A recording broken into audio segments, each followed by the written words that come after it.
বিস্তীর্ণ মাঠ জুড়ে বাতাসে দোল খাচ্ছে সোনালী ধানের শীষ। এরই মধ্যে ধান কাটায় ব্যস্ত সময় পার করছেন কৃষকরা। এবছর অনুকূল আবহাওয়ার কারণে আউশ ধানের ফলনও ভালো হয়েছে।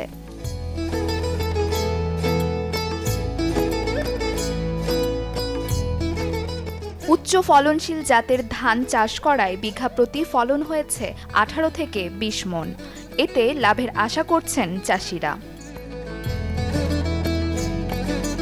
ভুট্টা করার পর জমি পড়ে থাকছিল, আউশ ধান করাতে খুব ভালো লাগছে বা ভালো ধান হয়েছে, এটাই আমাদের ভালো। ভুট্টা তোলার পরে ধানটা লাগাছি অল্প খরচে, পানি সেটা কম লাগে, ওষুধপাতিও কম লাগে, ফলনও মোটামুটি আল্লাহ দিলে আমার ভালোই হয়। এতে আমার লাভজনকই আমরা আছি আর কি। 5,000 খরচ করার পর দেখা যাচ্ছে যে ভিটা 20 মণ 18 মণ ধান আইলো, এটি এখন 20,000 যাইলো। এটাই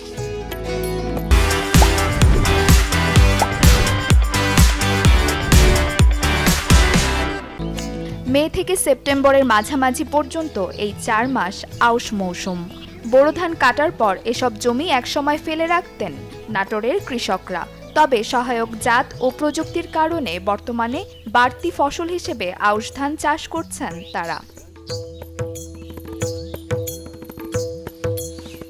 বর্ষালি আবাদ মনে করেন যে কম খরচে মনে করেন যে হয়ে যায়, সারটার কম লাগে।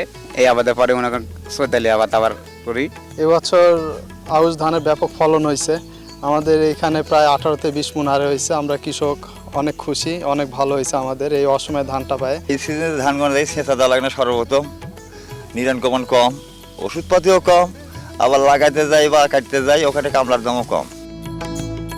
আউশ ধান চাষে কৃষকদের উৎসাহিত করতে সার বীজের পাশাপাশি নগদ অর্থ প্রণোদনা দিচ্ছে কৃষি বিভাগ।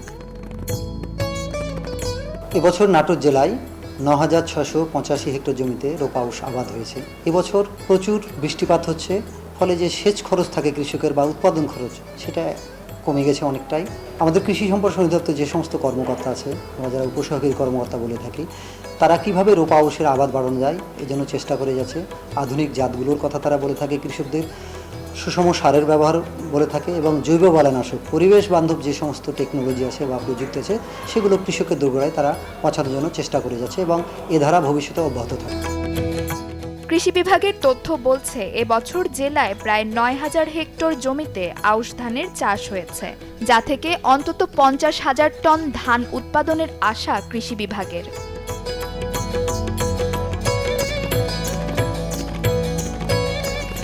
Desk report, channel 24।